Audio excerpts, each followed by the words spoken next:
નમસ્કાર વિદ્યાર્થીઓ, વાયુના ગતિવાદના નેક્સ્ટ લેક્ચરમાં હું શૈલેષ ઝોલા આપ સર્વનું સ્વાગત કરું છું. તો અત્યાર સુધીમાં આપણે આદર્શ વાયુ સમીકરણ પીવી બરાબર મ્યુ આરટી અને એના અલગ અલગ સ્વરૂપો અને એના આધારિત દાખલા જોયા છે. આજે આપણે આ ચેપ્ટરની નવી થિયરી સ્ટાર્ટ કરીશું, જે છે પાત્રમાં રહેલા કોઈ વાયુ વડે પાત્રની દિવાલ પર લાગતું દબાણ, અને એક નવું પદ જોવાનું છે જે ઘણું જ આઈએમપી છે. હું એમ કહું તો ચાલશે કે આ લેક્ચર જે છે એ આ ચેપ્ટરનો સૌથી મોસ્ટ આઈએમપી લેક્ચર રહેશે. ટૂંકમાં આ લેક્ચરમાં જે થિયરી ચાલવાની છે એ થિયરીમાંથી maximum number of times questions પૂછાણેલા છે, જીની એક્ઝામ હોય કે નીટની એક્ઝામ હોય. અને એ પદ છે VRMS. બરાબર, તો આપણે આજે VRMS શું છે એના વિશે થોડીક ડિસ્કશન કરીશું. બરાબર છે, તો ચલો સ્ટાર્ટ કરીએ. તો કંઈક થિયરી કંઈક આવી છે કે માનો કે એક રૂમ છે, રૂમની સાઇઝ અથવા રૂમનું કદ અથવા રૂમનો આકાર આપણે કોઈ પણ પ્રકારનો લઈ શકીએ છીએ. પણ હવે આ થિયરી જે છે એ થિયરીમાં ઇઝીલી સાબિત કરવા માટે કોઈ જે આપણે જે દબાણ જોઈએ છે, એ દબાણ શોધવા માટે આપણે એકદમ આમાં થિયરીમાં ઘણી બધી ધારણાઓ ધારીશું. એટલે પહેલી વાત કહી દઉં કે આ એકદમ આઈડિયલ કેસ છે. બરાબર, કે ભાઈ આવું બધું હોય તો આવું થશે. ટૂંકમાં ઘણી બધી શરતો લાગુ પડશે, ઘણી બધી કન્ડિશન્સ આવશે, એમ કહેવા માગું છું. ટૂંકમાં આપણે જે થિયરી ભણવાના છીએ એ થિયરીમાં ઘણી બધી ધારણાઓ છે. એ ધારણાઓ જો સાચી માનવામાં આવે તો જ આપણે જે આજે ભણવાના છીએ એ સાબિત થશે. બાકી પ્રેક્ટિકલમાં થોડુંક રિઝલ્ટ અલગ આવી શકે. એટલે પહેલી ચોખવટ આ પાડું છું. બધી ધારણાઓ નથી લખી, હું ધીમે ધીમે ન બોલતો જઈશ. સમજાવતી વખતે જે પણ જરૂર પડશે તે ધારણાની એ વચ્ચે તમને કહેતો જઈશ. જીનીટમાંનું કોઈ કામ છે એની ધારણાનું, કારણ કે આપણે જે છેલ્લે રિઝલ્ટ આવશે અને જેની સમજૂતી છે એ બહુ મહત્વની છે. તો સ્ટાર્ટ કરીએ. માનો કે એક રૂમ છે, રૂમ કોઈ પણ આકારનો લઈ શકાય, પણ આપણે ગણતરી ઇઝી બને એના માટે મેં કહું છું કે રૂમને લેવાનો છે આપણે સમઘન. કેવો લેવાનો છે? સમઘન. મતલબ માનો કે એક સમઘન છે, સમઘનની લંબાઈ કંઈક L છે ને L છે. આપણે ખબર પડે કે સમઘન છે એટલે એની લંબાઈ, પહોળાઈ, ઊંચાઈ ત્રણેય સરખી જશે. તો એક સમઘન છે. આ સમઘન આકારનું એક પાત્ર છે. શું છે? પાત્ર છે. અને આ પાત્રમાં કોઈક વાયુ ભરેલો છે. વાયુ કોઈ પણ હોઈ શકે છે, પણ કન્ડિશન એ છે કે આદર્શ વાયુ છે. કયો વાયુ છે? આદર્શ વાયુ છે. તો માનો કે એક પાત્રમાં આદર્શ વાયુ ભરેલો છે. આપણને ખબર છે કે વાયુ ભરેલો છે, વાયુ કે હકનો બેવાર નથી. વાયુમાં હશે અસંખ્ય અણુઓ. આ અસંખ્ય અણુઓ કોઈ ચૂપચાપ એક ખૂણામાં જઈને બેસી રહેશે એવું બનતું નથી. એ ઘન પદાર્થમાં જોવા મળે, પ્રવાહીમાં એવું જોવા મળે મહદ અંશે, પણ વાયુમાં તો એવું જોવા મળતું જ નથી. આપણને ખબર છે કે વાયુના અણુઓ સતત અસ્ત વ્યસ્ત ગતિ કરતા હોય છે અને એકબીજા સાથે અથડામણ અનુભવતા હોય છે. આમ કરતાં જ્યારે તે પાત્રની દિવાલ સાથે અથડાશે ત્યારે પાત્રની દિવાલને કંઈક દબાણ લગાડશે અને આપણે એ જ દબાણ શોધવાનું છે. તો આ આપણે એક માનો કે એક સમઘન પાત્ર, મેં ખાલી આગળનો ભાગ દોર્યો છે, આખું સમઘન પાત્ર દોર્યું નથી. હવે માનો કે એક સમઘન પાત્ર છે, આપણે સામેથી જોશું તો ખાલી દિવાલ દેખાશે. તો માનો કે અંદરનો ભાગ કંઈક આવો છે. સમઘનને આખો ડ્રોનો પ્રયત્ન કર્યો નથી, 2Dમાં ટૂંકમાં દોર્યું, 3Dમાં દોર્યું નથી. તો માનો કે આ જે સમઘન પાત્ર છે એનું જે એની જે દિવાલ છે એ દિવાલનું ક્ષેત્રફળ કેટલું છે? એ છે. દિવાલ અહીંયા છે, આમ આ રીતે હશે. બરાબર, બે દોરી નથી. અહીંયા 6 દિવાલ હશે. બરાબર ને? સમઘનને કુલ 6 દિવાલ હોય. દરેક દિવાલનું ક્ષેત્રફળ છે કેપિટલ A. બીજી વાત કરી છે કે સ્મોલ n. આપણે આગળ ભણી ગયા છે vote is small n. Small n શું છે? કે કોઈ કદ છે V કદ. એ V કદમાં કુલ કેટલા અણુ? તો ધારો કે કુલ કેપિટલ N અણુ છે, તો કેપિટલ N ભાંગ્યા V, એટલે કે એકમ કદ દીઠ રહેલા અણુની સંખ્યા ને કહેવાય સંખ્યા ઘનતા સ્મોલ n. આ બધું વસ્તુ એટલા માટે ફટાફટ સમજાવું કે ઓલરેડી સમજાવી દીધું છે. હવે તમે આગળના લેક્ચર ના જોયો તો જોઈ લો, બાકી આમાં કંઈ ખબર નહીં પડે. બરાબર, તો આપણે સ્મોલ n ભણી ગયા છે. Vote is small n? Small n છે પાત્રમાં રહેલા વાયુના અણુની સંખ્યા ઘનતા, એટલે કે કુલ કેટલા અણુ છે ભાગ્યા કુલ કેટલા કદમાં છે. એટલે કે V કદમાં જો n અણુ હોય તો સંખ્યા ઘનતા સ્મોલ n બરાબર આવશે કેપિટલ N બાય V. ચલો આગળ વધીએ. સ્મોલ m, ખાસ યાદ રાખજો, સ્મોલ n શું છે? એક અણુનું દળ. જો આખા વાયુનું દળ નથી, ખાલી એક અણુ. આપણને ખબર છે કે વાયુ શેનો બનેલો હોય? ઘણા બધા અણુ. એમાં કોઈ એક અણુ પકડવામાં આવે તો એ એક અણુ જે છે, ભલે બહુ દળ ઓછું છે એનું, પણ કંઈક તો દળ હશે. એક અણુનું દળ છે સ્મોલ m. શું છે? Small m. યાદ રાખજો, આપણા કેસમાં હવેથી જ્યાં પણ આખા ચેપ્ટરમાં હું જ્યાં પણ સ્મોલ m લખીશ તમારે સમજવાનું છે એક અણુનું દળ. ચલો આગળ વધીએ. Capital M. કેપિટલ M શું છે? અણુઓનું કુલ દળ. ધારો કે મારી પાસે આવા કુલ કેપિટલ N અણુ છે. ફરીથી કહું છું, એક અણુ હોય એનું દળ સ્મોલ m છે. આવા કુલ કેપિટલ N અણુ, તો કુલ દળ કેટલું? M × N. તો મને મળી જશે કેપિટલ M. તો કેપિટલ M શું છે? અણુઓનું કુલ દળ. એટલે કે તમે એમ સિમ્પલ એમ પણ કહી શકો કે વાયુનું કુલ દળ અથવા વાયુનું દળ. સિમ્પલ. તો વાયુનું દળ એટલે કે અણુઓનું કુલ દળ બરાબર કેપિટલ M બરાબર શું આવશે? Small m × N. ત્રિપદી મૂકવાની છે કે ભાઈ એક અણુનું દળ સ્મોલ m હોય તો કુલ કેપિટલ N અણુનું દળ કેટલું? M × N. અને ધારો કે Vx શું છે? Vx છે કોઈ અણુનો x દિશામાં વેગ. હવે તમને ખબર છે કે માનો કે કોઈ રૂમમાં વાયુ ભરેલો છે, માનો કે ઓક્સિજન હવા છે, હવામાં કોઈ ઓક્સિજનનો અણુ છે, તો શું એવું જરૂરી છે કે ઓક્સિજનનો અણુ ખાલી x દિશામાં જાય, આમ જ જાય સીધો? ભાઈ તો ગમે એમ ગતિ કરી શકે નહીં, રેન્ડમ મોશન હોય, અસ્તવ્યસ્ત ગતિ હોય. હકીકત અણુ ગતિ કરતો હોય 3Dમાં, શેમાં ગતિ કરતો હોય? 3Dમાં ગતિ કરતો હોય. પણ આ બીજી ધારણા આવશે. ધારણા એ છે કે અહીંયા આપણે જસ્ટ ખાલી x દિશાના વેગને બતાવશું. હું એવું માની લઈશ કે ભાઈ અણુ છે એ દિવાલ સાથે અથડાણો, તો માનો એનો ખાલી x ડાયરેક્શનનો જ વેગ બદલાય છે. અને બીજું એવું માનીશ કે એની જે દિવાલ સાથે અથડામણ છે એ કેવી છે? સ્થિતિસ્થાપક છે. મેં તમને પહેલાં કીધું હતું આ થિયરીમાં ઘણી બધી ધારણાઓ છે. હું ધીમે ધીમે ધારણાઓ બોલું છું કે આ બધા એઝમ્પશન છે. શું છે? એઝમ્પશન્સ, શરતો છે. આ શરતોને આધીન આપણે આ થિયરી સાબિત કરવાની છે, બરાબર? એટલા માટે બોલું છું. તો પહેલાં આપણે પાત્ર સમઘન ધાર્યું, જે સમઘન હોવું જરૂરી હતી. બીજું આપણે એવું ધાર્યું કે ભાઈ વાયુનો અણુ છે એનો x દિશામાં જ વેગ આપણે દર્શાવશું અત્યારે, એટલે કે અથડામણ થવાથી ખાલી x ડાયરેક્શનનો જ વેગ બદલાય છે, y ડાયરેક્શનનો વેગ ને z ડાયરેક્શનનો વેગ બદલાતો નથી. આ બીજી ધારણા. ત્રીજું આપણે એવું ધારશું કે ભાઈ અણુ જે છે એની જે દિવાલ સાથે અથડામણ થાય છે એ અથડામણ કેવી છે? સ્થિતિસ્થાપક છે. કેવી છે? સ્થિતિસ્થાપક છે. મતલબ એનો એમ થયો કે અણુ જેટલા વેગથી દિવાલ સાથે અથડાય છે એટલા જ વેગથી રિટર્ન ફરશે, બરાબર છે? તો ધારો કે અણુ છે, બરાબર છે, એનો ત્રણેય દિશામાં વેગ આવશે. આપણે ટૂંકમાં વેગ આ પ્રમાણે આવી શકે. ધારો કે આ x ડાયરેક્શન છે, this is x direction, this is y direction and this is z direction. ક્યાં હશે? બોર્ડને લંબ 12 તરફ હશે. પણ હું અહીંયા એવું ધારીશ કે માનો કે ખાલી અણુનો x ડાયરેક્શનમાં જ વેગ છે. ટૂંકમાં આપણે પેલી રૂમ ધારી છે આ છે, 2Dમાં દોરી છે, 3Dમાં દોરી નથી. આવા અસંખ્ય અણુ છે. મેં ખાલી ત્રણ ચાર અણુ દર્શાવ્યા છે અહીંયા. આવા ઘણા અસંખ્ય અણુ છે, બરાબર છે? આવા અસંખ્ય અણુ આખા અસ્તવ્યસ્ત ગતિ કરે છે. એમાંથી માનો કે આપણે કોઈ એક અણુ પકડા, માનો કે કોઈ એક અણુ છે, આ એક અણુ છે, બરાબર? કોઈ આપણે પહેલાં એક અણુ પર ફોકસ કરીએ. આ અણુ ધીમે ધીમે ધીમે આગળ વધે છે. એની પાસે બધી દિશાનો વેગ છે, x દિશાનો વેગ છે, y દિશાનો વેગ છે, z દિશાનો વેગ છે. પણ અહીંયા મેં સરળતા ખાતર મેં ખાલી x ડાયરેક્શનનો જ વેગ બતાવ્યો છે. ધારો કે એનો x ડાયરેક્શનનો વેગ છે vx. કેટલો છે? vx છે. અને આ અણુ ગતિ કરતો કરતો કરતો પાત્રની દિવાલ સાથે vx જેટલા વેગથી સ્થિતિસ્થાપક સંઘાત અનુભવે છે. આપણને ખબર છે સ્થિતિસ્થાપક સંઘાતમાં શું થાય કે અણુ જેટલા વેગથી અથડાણો છે એટલા જ વેગથી રિટર્ન થશે. કારણ કે અણુનું કદ, અણુનું દળ છે એ પાત્રની દિવાલના દળ કરતાં ઘણું નાનું છે, કમ્પેરિઝનમાં ઘણું ઓછું છે. એટલા માટે તો અહીંયા જે અણુ છે એ પાછો એટલા જ વેગ vx જેટલા વેગથી રિટર્ન ફરે છે. તો તમને આટલો ભાગ સમજાઈ ગયો હશે. બસ જસ્ટ ખાલી સંજ્ઞાઓ લખી છે આમાં, બરાબર છે? હવે આપણે થિયરી સ્ટાર્ટ કરીએ. થિયરી એવું કહે છે કે માનો કે કોઈ અણુ છે, જસ્ટ આના પર ફોકસ કરો. આ અણુ છે vx જેટલા વેગથી આગળ વધ્યો અને સ્થિતિસ્થાપક સંઘાત અનુભવીને vx જેટલા વેગથી પાછો રિટર્ન આવ્યો. તો વિચાર કરીને કહો આ અણુના વેગમાં ફેરફાર થાય કે ન થાય? ડેફિનેટલી થશે. કારણ શું? વેગ સદિશ રાશિ છે. વેગ સદિશ રાશિ હોવાના કારણે વેગના મૂલ્યમાં ફેરફાર થાય, અથવા તો વેગની દિશામાં ફેરફાર થાય, અથવા તો બંનેમાં ફેરફાર થાય. દિશા બદલે ને મૂલ્ય બદલે, અથવા ખાલી મૂલ્ય બદલે, અથવા ખાલી દિશા બદલે, તો વેગમાં ચેન્જ થયો કહેવાય. અહીંયા ઝડપમાં કોઈ ફેરફાર થતો નથી. ઝડપ પહેલા vx હતી, અત્યારે ઝડપ vx જ છે. તો અહીંયા ઝડપમાં કોઈ ફેરફાર નહીં, પણ વેગમાં ડેફિનેટલી ફેરફાર છે, દિશાનો ફેરફાર છે. તો વેગમાં કાલે આવું ભણાવ્યું હતું કે એક અણુના વેગમાં થતો ફેરફાર કેટલો આવશે? ડેલ્ટા v બરાબર આવશે 2vx. કેટલો આવશે? 2vx. અને ધારો કે આને તમે i કેરેટ કહી દો અને માઇનસ i કેરેટ કહી દો, તમને ફેરફાર મળી જશે 2vx i કેરેટ અથવા માઇનસ i કેરેટ. પણ આપણે મૂલ્યનું કામ છે તો મૂલ્ય કેટલો આવશે? એક અણુના વેગમાં થતું ફેરફાર કેટલો હશે? ફેરફારનું મૂલ્ય કેટલું હશે? 2 into vx. કેટલું હશે? 2 into vx. વિચારો, મારે શોધવું છે દબાણ. વિચારજો, મારે શું શોધવું છે કે આવા અણુઓ જે દિવાલ સાથે અથડાય છે, ભાઈ દબાણ કોને કહેવાય? સાદી ભાષામાં દબાણ કોને કહેવાય? માનો કે એક ફુગ્ગો છે, ફુગ્ગામાં હવા ભરેલી છે, તો આપણે ફુગ્ગો દબાવે કંઈક આપણને રજીસ્ટ કરશે. ફુગ્ગો એકદમ ફૂટી નહીં જાય, બરાબર? હથેળી પર કંઈક બળ લાગશે. એ શું છે? હકીકત દબાણ છે. અંદરની હવા જે છે એ એક્ઝેક્ટલી કોના પર બળ લગાડે છે? એ બળ લગાડે છે ફુગ્ગો જે છે એની બાઉન્ડ્રી પર. ફુગ્ગો ટૂંકમાં જે ફુગ્ગાની જે સપાટી છે એના પર બળ લગાડશે ને એ બળ ભાંગ્યા એરિયા કરો તો તમને શું મળે? દબાણ મળે. એટલે કે એક્ઝેક્ટલી દબાણ શું છે? વાયુ વડે પાત્રની દિવાલ પર લાગતું દબાણ કોને કહેવાય? તો વાયુના અણુઓ વડે પાત્રની દિવાલ પર જે બળ લાગે છે એ ભાંગ્યા શું કરી નાખીએ? એરિયા કરી નાખીએ, પાત્રની દિવાલનો એરિયા. તો મને શું મળે? દબાણ મળે. તો મારો મેન ગોલ શું છે? આ થિયરીમાં મેન ગોલ છે આપણો દબાણ શોધવાનો.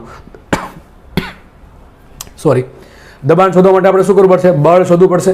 બળ શોધવા માટે શું કરવું પડશે? વેગમાનનો ફેરફાર ભાંગ્યા સમયગાળો. ટૂંકમાં શું કરવું પડશે મારે? ન્યૂટનનો ગતિનો બીજો નિયમ. જો થિયરી સમજો, મારે શોધવું છે દબાણ. દબાણ માટે હું શોધીશ બળ. બળ ભાંગ્યા એરિયા કરીશ તો દબાણ મળશે. એના માટે મારે જરૂર પડશે બળની. બળ માટે જરૂર કોની પડશે? ન્યૂટનના ગતિના બીજા નિયમ મુજબ વેગમાનનો ફેરફાર છેદમાં સમયગાળો. તો મારે જરૂર પડશે વેગમાનના ફેરફારની. વેગમાનના ફેરફાર માટે જરૂર કોની પડશે? કે ભાઈ એક અણુના વેગમાનમાં કેટલો ફેરફાર થાય છે એ શોધી નાખું. પછી એ શોધી નાખું ભાઈ આવા કેટલા અણુ અથડાય છે દિવાલને.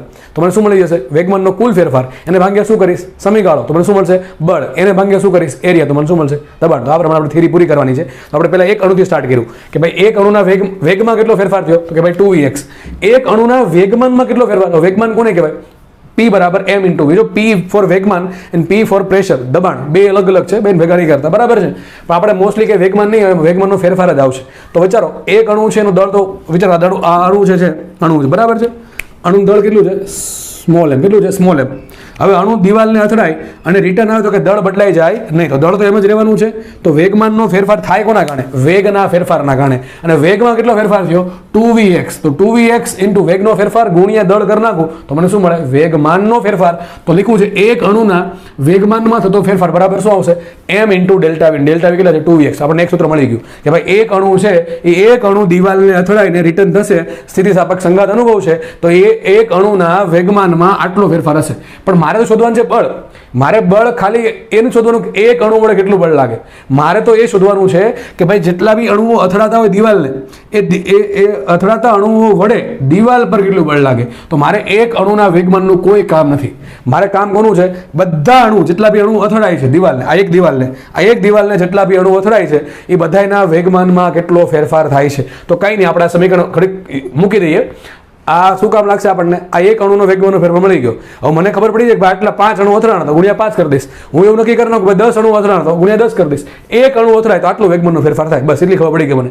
હવે આપણું નેક્સ્ટ સ્ટેપ શું હશે? હવે આપણે શોધીએ એ સંખ્યા કે કેટલા અણુ અથડાય છે. 5 અથડાય છે, 10 અથડાય છે, 15 અથડાય છે કે 5 કરોડ અથડાય છે, એ આપણે ડિસાઈડ કરીએ. ચલો એક કામ કરીએ. ચલો એક અણુ છે, અણુ બહુ ધ્યાનથી સમજો, ચેપ્ટર નંબર 3 નો યુઝ થશે. એક ધ્યાનથી વસ્તુ સમજો. માનો કે એક અણુ અહીંયા છે, આ અણુનો વેગ vx છે. ધ્યાનથી સમજો, બાકી ઉપરથી જશે. આ દિવાલ છે અહીંયા, બરાબર? સમજો ખાસ, આ દિવાલ છે, બરાબર છે. આ અણુનો વેગ vx છે અને મારે શોધવું છે કે ડેલ્ટા ટી સમયગાળામાં કેટલા અણુઓ છે. કેટલા? હવે પાત્રમાં એવું ના કહી શકો તમે એક જ અણુ છે. આવા અસંખ્ય અણુઓ છે. આની આગળ ઘણા અણુઓ છે અને પાછળ ઘણા અણુઓ છે, બરાબર છે. જસ્ટ આપણે એક અણુ પર ફોકસ કરો, બરાબર છે. તો એક અણુ છે એનો વેગ vx છે. હવે મારે શોધવું છે કે ભાઈ માનો કે ડેલ્ટા ટી સમયગાળો જો આપવામાં આવે, આ અણુને ધારો કે આ અણુ જે છે એને ડેલ્ટા ટી જેટલો સમય આપવામાં આવે તો આ અણુ કેટલું અંતર કાપે? તો અંતર બરાબર શું થાય? અંતર બરાબર થાય ઝડપ ગુણ્યા સમય. સરકારી સૂત્ર આવ્યું, ઝડપ બરાબર થાય અંતર ભાગ્યા સમય. અહીંયા એવું માની લઉં છું કે પ્રવેગ નથી આવતો, પ્રવેગ 0 છે. હું માનું છું, મેં પહેલાં કીધું હતું ધારણા આવા આવશે.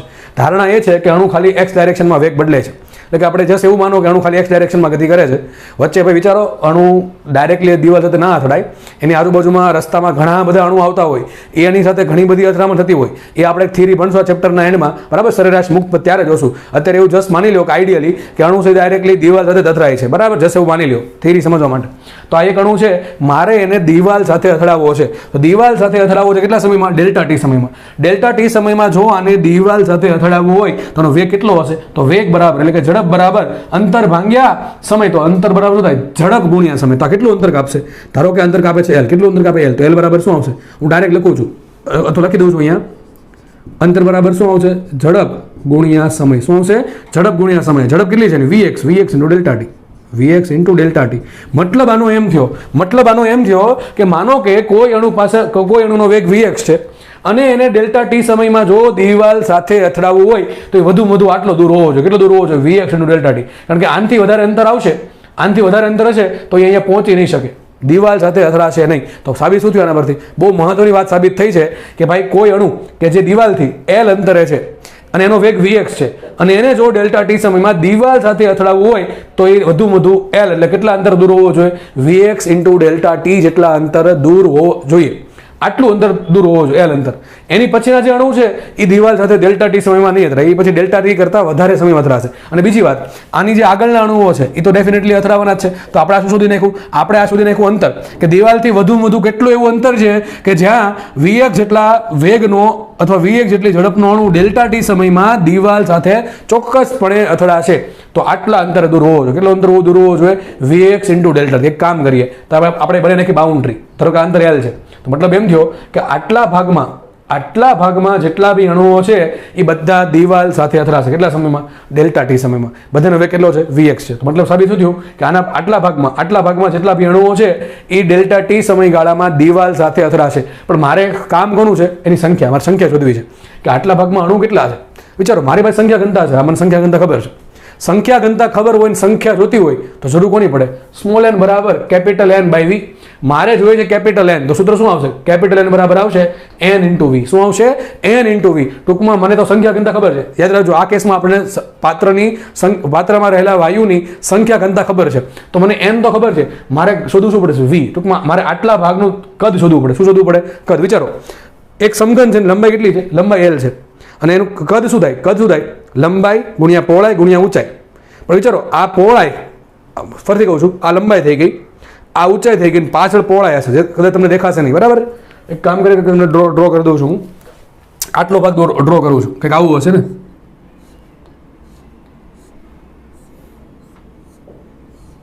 આટલો ભાગ ડ્રો કર્યો છે, આટલો ભાગ જ જસ્ટ ખાલી. તો આ લંબાઈ એલ છે. વિચારો આનો એરિયા કેટલો છે? આ એરિયા છે એ. બરાબર ને? આ પહોળાઈ ને ઊંચાઈ સરખી જ છે, કારણ કે સમઘન છે. તો વિચારો આટલા ભાગનું કદ કેટલું છે? આટલા ભાગના અણુઓ કે જે ડેલ્ટા ટી સમયમાં દિવાલને અથડાવવાના છે, એનું કદ કેટલું હશે? એલ ઇન્ટુ એ. કેટલું કદ હશે? એલ ઇન્ટુ એ. તો કદ મને મળી ગયું એલ ઇન્ટુ એ. તો સંખ્યા મળે કે ન મળે? 100% સંખ્યા મળશે. તો લખવું છે જો અહીંયા ડેલ્ટા ટી સમયમાં. હવે આ જે પણ અહીંયા સમજાવ્યું છે એ જસ્ટ 2 થી 3 લીટીમાં મેં લખવાનો પ્રયત્ન કર્યો છે. કદાચ તમને આ ટૂંકું લાગતું હોય તો હમણાં જે સમજણ તમને આપી છે તમે જાતે લખી શકો છો તમારી ભાષામાં, તમારી બુકમાં. તો લખ્યું છે અહીંયા ડેલ્ટા ટી સમયમાં v1 જેટલા વેગથી ગતિ કરતા અણુઓ કે જે પાત્રની દિવાલ સાથે ડેલ્ટા ટી સમયમાં અથડાઈ શકે છે, તે માટે તેમનું પાત્રની દિવાલથી અંતર કેટલું હોઈ શકે? તો એલ બરાબર હોઈ શકે vx ઇન્ટુ ડેલ્ટા ટી. આ સૂત્ર છે કે ભાઈ પાત્રની દિવાલથી આ દિવાલથી એલ અંતરે જે અણુઓ હશે એ ડેલ્ટા ટી સમયમાં v1 જેટલા વેગથી દિવાલને અથડાવવાના છે. તો મને અંતર મળી ગયું, આટલું અંતર મળી ગયું. હવે આ એ લખવું છે કે એલ લંબાઈને સમઘનનું કદ. જો આટલા મને ખબર પડી કે આટલા ભાગમાં જે પણ અણુઓ છે એ દિવાલને અથડાવવાના છે, આટલા ભાગમાં જેટલા બી અણુઓ છે એ દિવાલને અથડાવવાના છે, તો મને આટલા ભાગનું કદ મળે કે ન મળે? કઈ રીતે કદ મળશે? તો ભાઈ લંબાઈ ગુણ્યા ક્ષેત્રફળ. ક્ષેત્રફળ કયું? 8 છે ક્ષેત્રફળ, આટલું. હા, દિવાલનું ક્ષેત્રફળ. બરાબર ને? કઈ આવશે? લંબાઈ ગુણ્યા પહોળાઈ ગુણ્યા ઊંચાઈ. હવે પહોળાઈ ગુણ્યા ઊંચાઈ ને કહેવાય એરિયા. સિમ્પલ. બરાબર છે? તો મને કદ કેટલું મળશે? કદ જો આ મેં કેપિટલ વી સંજ્ઞા વાપરી છે, કેપિટલ વી ફોર ઇઝ કદ. બરાબર ને? vx છે વેગ માટે છે, તો કદ કેટલું હશે? L into area. શું આવશે? એલ ઇન્ટુ એ. લખ્યું છે એલ ઇન્ટુ એ. તો વી બરાબર મળશે એલ ઇન્ટુ એ. એલ ની કિંમત મૂકીએ vx into delta T into area, તો મને કદ મળી ગયું કે ભાઈ આટલું કદ. આટલા કદમાં આ કદ કયું છે? આ કદ છે વી. કે ભાઈ વી કદમાં જેટલા બી અણુઓ છે એ દિવાલને અથડાશે, બાકીના કોઈ આ બાજુના કણો ડેલ્ટા ટી સમયમાં અથડાઈ નહીં શકે. તો મને કદ મળી ગયું. કદ શું કામ શોધવું? મારે શોધવું છે કેપિટલ એન. તો કેપિટલ એન શોધવા માટે શું જરૂર પડે? સ્મોલ એન ઇન્ટુ કેપિટલ વી ની. હવે સ્મોલ એન તો મને ખબર છે, કેપિટલ વી ખબર પડી ગયા. એક કામ કરીએ, સંજ્ઞા આપણે આ પ્રમાણે જ રાખીએ કદની. હું આ પ્રમાણે રાખું છું. બરાબર? દરેક જગ્યાએ સંજ્ઞા કદની તમે તમારી ભાષામાં સંજ્ઞા લખી શકશો, કારણ કે આમાં ભાઈ દરેક જગ્યાએ કદે આવે છે અને વેગે આવે છે, એટલા માટે થોડુંક ડિફરન્શિએટ કરીએ આપણે. તો એક કામ કરીએ, આપણને મળી ગયું છે કદ કે ભાઈ આટલા કદમાં જેટલા અણુઓ છે એ ડેલ્ટા ટી સમયમાં દિવાલને અથડાવવાના છે. તો આટલા કદમાં અણુની સંખ્યા કેટલી? તો સિમ્પલ વસ્તુ છે કે ભાઈ અણુનું કદ વી હોય અને સંખ્યા ઘનતા સ્મોલ એન હોય, તો અણુની સંખ્યા કેટલી હોય? સંખ્યા બરાબર આવશે સંખ્યા ઘનતા એન ગુણ્યા કદ વી. તો મને મળી ગયું આ કદમાં સમાયેલા અણુની સંખ્યા. તો આ કદ જે છે, આ કદ આટલું કદ, એમાં કેટલા અણુઓ છે? તો કેપિટલ એન બરાબર આવશે small N into V. Small N જે સંખ્યા ઘનતા અને વી છે આપણે કદ જે મેળવવું છે, તો એન ઇન્ટુ વી કરીએ તો સ્મોલ એન રાખો એમને, અને વી ની કિંમત મૂકો vx into delta T into area. ટૂંકમાં મને સંખ્યા મળી ગઈ. મતલબ સાબિત શું થયું આના પરથી? સાબિત એવું થયું કે આટલો જે ભાગ છે, આટલો ભાગ, આટલા ભાગમાં કેટલા અણુઓ છે? આટલા અણુઓ છે કે જે દિવાલ સાથે અથડાઈ શકે છે. હવે માનો, જસ્ટ વિચાર કરીને કહો, એવું બની શકે કે માનો કે આટલા ભાગમાં 100 અણુ છે, જસ્ટ સમજો 100 અણુ છે, તો ભાઈ હવે આમાં ખબર કેમ પડે કે 100 માંથી કેટલા અથડાવાના છે, કેટલા અથડાઈને બહાર આવે છે? એવું બનશે ને કે ભાઈ એવું થોડું જરૂરી છે કે આટલા ભાગમાં 100 અણુ છે, 100 એ 100 આમ જ જાય છે. એવું બન્યું છે કે ભાઈ 100 માંથી અમુક અણુ ઓલરેડી અથડાઈને પાછા આવતા હશે, હોય કે ન હોય? તો હવે આપણને કેમ ખબર છે સર કેટલા અણુ અથડાઈ ગયા છે, કેટલા અણુ પાછા આવે છે? ફરતી કહું છું, માનો કે આટલા ભાગમાં 100 અણુઓ છે, તો આ 100 અણુમાંથી કેટલા અણુ દિવાલને અથડાવવાના છે એ મારા કામના છે. આપણને ખબર કેમ પડે કે 100 માંથી 100 એ 100 દિવાલને અથડાવવાના છે, કે 20 અથડાવવાના છે, કે 30 અથડાવવાના છે, કે 50 અથડાવવાના છે, કે 60 અથડાવવાના છે? એનું કારણ એ છે કે આટલા ભાગમાં 100 અણુ હોય તો એવું કંઈ જરૂરી નથી કે બધા જ અણુ દિવાલને અથડાય. કોઈ સમયે એવું બનતું હોય ઓલરેડી અમુક અણુઓ દિવાલને અથડાઈને પાછા ફરતા હોય. તો હવે તો પછી દુવિધા ઉત્પન્ન થઈ. દુવિધા ઉત્પન્ન થઈ એટલે પાછી આવી ધારણા. નવી ધારણા એવી છે કે માનો કે આટલા ભાગમાં કુલ 100 અણુઓ છે, તો જેને પણ આ થિયરી બનાવી હશે એને એવું ધાર લીધું, બરાબર છે, ધાર લીધું કે 100 અણુમાંથી 50 અણુ અથડાય છે અને 50 અણુ રિટર્ન આવે છે. બસ અડધા 50-50%. ફરતી કહું છું કે ભાઈ આટલા ભાગમાં જેટલા બી અણુઓ છે એમાંથી પ્રોબેબિલિટી કેટલી, સંભાવના કેટલી બધા અથડાય એની? ભાઈ એ પ્રોબેબિલિટી કોઈ છે નહીં કે ભાઈ બધા જ અણુ અથડાશે.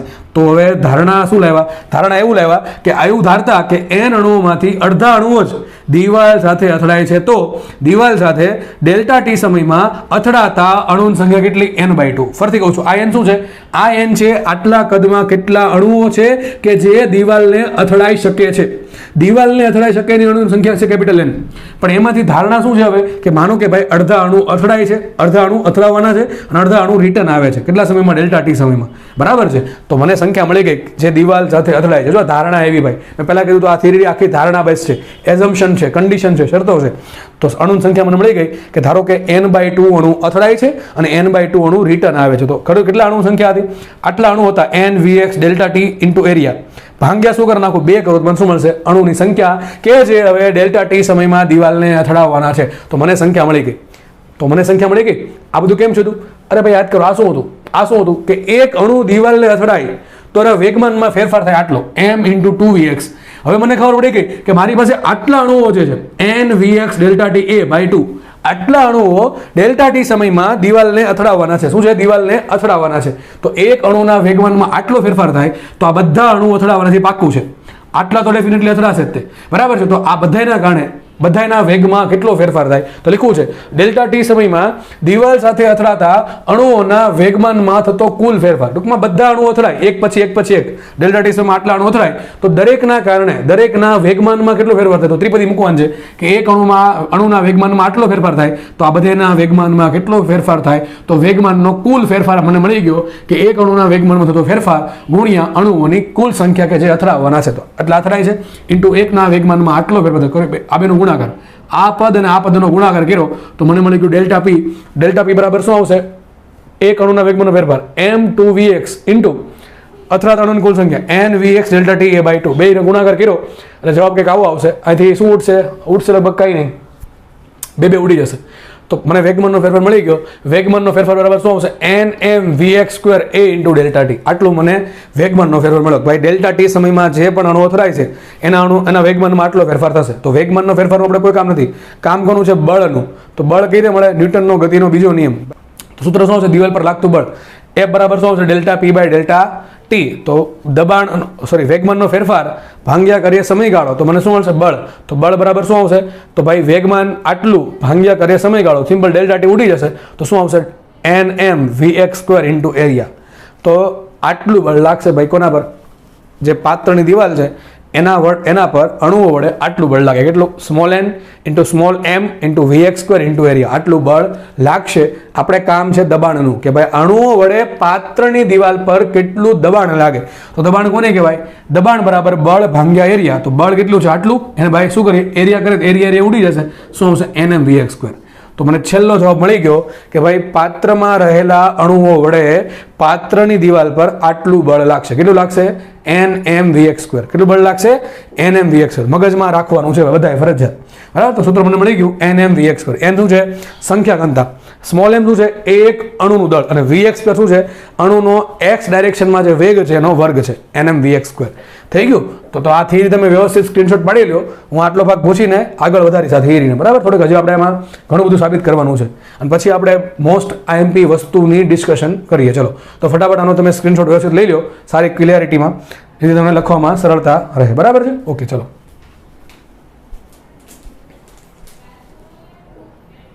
ચલો આપણે થિયરીને આગળ વધારીએ. તો આપણે હમણાં લાસ્ટ બોર્ડ પર એવું સાબિત કરેલું લાસ્ટ સ્લાઇડ પર કે ભાઈ પાત્રમાં વાયુ વડે પાત્રની દિવાલ પર કેટલું દબાણ લાગશે? તો P બરાબર લાગશે nm × Vx2. જો Vx શું હતું કે ભાઈ કોઈ અણુ છે એનો x ડાયરેક્શનનો વેગ Vx હોય એનો વર્ગ છે. અમે તમને પહેલાં કીધું તો આમાં ધારણાઓ છે. એક્ઝેક્ટલી પ્રેક્ટિકલમાં શું જોવા મળે? કોઈ અણુ છે ડાયરેક્ટલી દિવાલે અથડાઈ જ ના શકે. અણુ છે દિવાલને અથડાય એ પહેલાં એની અસંખ્ય વખત અથડામણ થઈ ચૂકી હોય. કોની સાથે? તો એની આરે જે બીજા અણુઓ જે છે એની સાથે કોઈ અણુ અસંખ્ય વખત અથડાતો હોય. બરાબર છે કે ભાઈ એ ઘણી બધી વસ્તુ પર ડિપેન્ડ કરે, પણ મોસ્ટલી ડિપેન્ડ કરે તાપમાન પર. બરાબર છે કે ભાઈ તાપમાન વધારે હોય તો અણુની અથડામણ વધારે થાય. એ આપણે એક થિયરી છેલ્લે આવશે ત્યારે જોશું. અત્યારે જશે એવું સમજો કે કોઈ અણુ છે એ માનો કે દિવાલ છે તો દિવાલને અથડાય ડાયરેક્ટલી એની પહેલાં અસંખ્ય વખત એની અથડામણ થતી જ રહેતી હોય છે. કોની સાથે? તો બીજા અણુઓ સાથે. બીજા વાયુના અણુઓ જે છે ટૂંકમાં વાયુના બીજા અણુઓ એની સાથે અથડામણ થતી હોય છે, તો એનો જે વેગ વીએક્સ છે જળવાય ન જળવાય, બરાબર. અત્યારે માનો કે અણુ આમ જાય છે, અથડાય એટલે પછી આમ જાય, પછી પાછું આમ જાય, આમ જાય, આમ જાય, આમ જાય, આમ જાય, ચાલુ જ રહે, એની ગતિની દિશા સતત બદલાયા કરે. તો અહીંયા જે વેગ છે વીએક્સ એ ડાયરેક્ટ અચળ નથી, એ કેવો છે, બદલાય છે. તો મારે કરવું શું પડે, આ વેગ તો અચળ છે નહીં, તો મારે લેવું પડે એનું સરેરાશ મૂલ્ય. શું લેવું પડે, સરેરાશ મૂલ્ય. તો મેં શું લખી નાખ્યું છે, nm ઇન્ટુ વીએક્સ સ્ક્વેરનું લીધું સરેરાશ.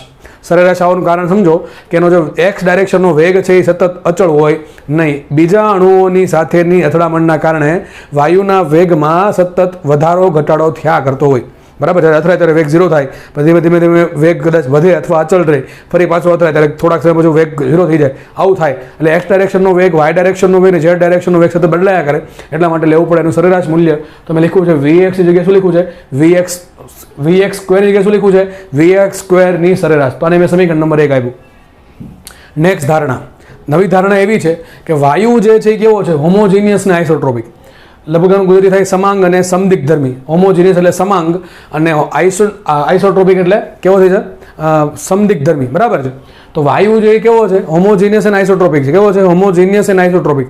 મતલબ શું થાય, ચલો ઘણાને આ શબ્દોમાં કન્ફ્યુઝન હોય છે, 12મું ધોરણ પૂરું થઈ જાય છે પણ છતાં આની સમજ નથી હોતી કે આ બે વર્ડ શું કહેવા માંગે છે, વોટ ઇઝ હોમોજીનિયસ અને વોટ ઇઝ આઇસોટ્રોપિક. તો આપણે સમજીએ હોમોજીનિયસ કોને કહેવાય. હોમોજીનિયસ કોને કહેવાય કે દરેક બિંદુ પાસે કોઈ દિશામાં ગુણધર્મ સમાન હોય. કોઈ મટીરિયલ એવું છે, કોઈ પદાર્થ એવો છે કે જેનો દરેક અલગ અલગ બિંદુ પાસે એક જ દિશામાં કેવું છે, એના ગુણધર્મ સમાન છે, એને કહેવાય હોમોજીનિયસ. ચલો આપણે એક્ઝામ્પલથી સમજીએ. માનો 4 બિંદુ છે, હું એ માની લઉં છું કે આ કોઈ મટીરિયલ છે, એ મટીરિયલની અંદર 4 પોઈન્ટ પસંદ કર્યા. કોઈ મટીરિયલ છે, પદાર્થ છે, એની અંદર કોઈ પણ 4 બિંદુ છે.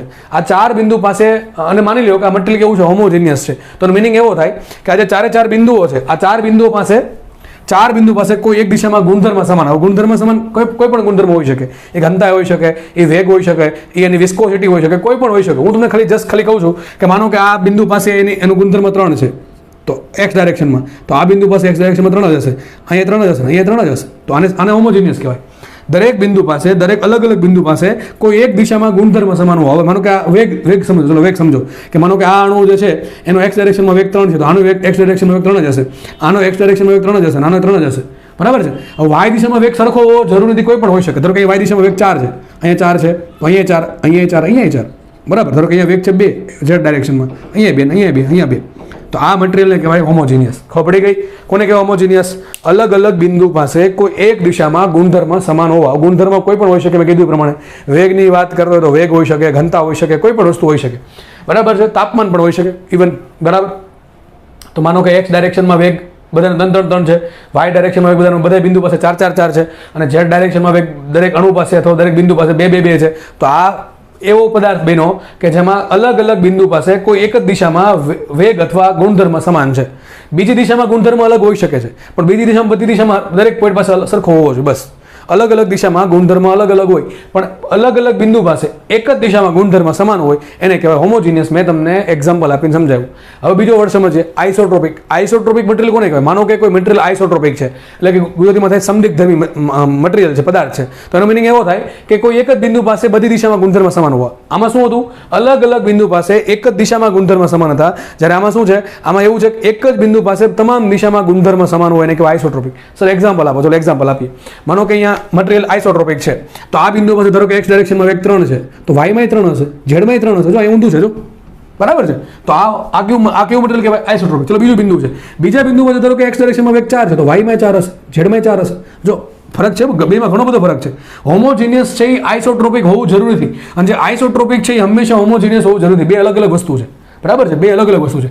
અહીં શું લખવું છે? એન્ડ લખવું છે. મતલબ કે આપણો જે વાયુ છે એ હોમોજીનિયસ એ છે અને આઇસોટ્રોપિક પણ છે. બંને પ્રકારનો વાયુ છે, સમાંગ પણ છે અને સમદિગ્ધર્મી પણ છે. ચાલો માનો કે ત્રીજો પોઈન્ટ છે, ત્રીજા પોઈન્ટ પાસે એક્સ ડાયરેક્શનમાં વેગ 5 છે, તો અહીંયા 5 હશે, અહીંયા 5 હશે.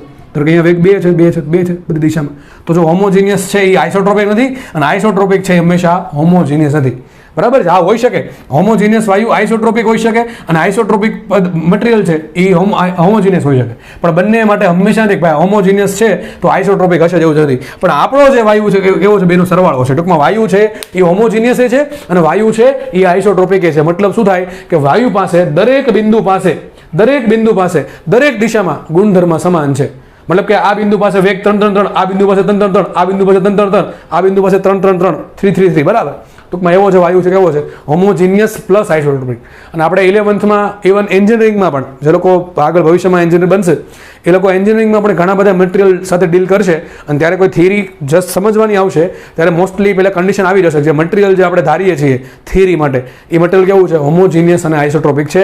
આવું એટલા માટે ધારવામાં આવે કે ભાઈ કોઈ મટીરિયલ કુદરતમાં એક્ઝેક્ટલી હંમેશા હોમોજીનિયસ અને આઇસોટ્રોપિક ના હોય. કોઈક જગ્યાએ એમાં ઘણી બધી ડિફેક્ટ હોય. ચલો એ બધી રિસર્ચ નથી કરવી, બાકી એન્જિનિયરિંગ સ્ટાર્ટ થઈ જશે.